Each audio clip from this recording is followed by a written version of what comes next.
اللهم دبر لي تربية ذريتي إن لم أحسن التدبير، واجبر ما وقع مني في سابق حياتهم من تقصير، وافتح لهم في حياتهم كل باب مغلق، إنك على كل شيء قدير. اللهم قر عيني يا لطيف بهدايتهم، وطمئن قلبي بشفائهم.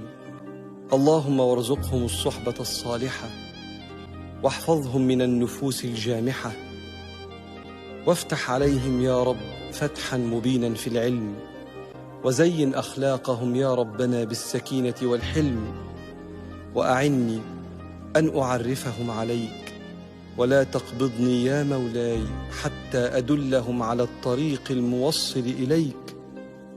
واحفظهم يا سيدي بعينك التي لا تنام أيام حياتي، وتولى أمرهم بعطائك الذي لا ينقطع.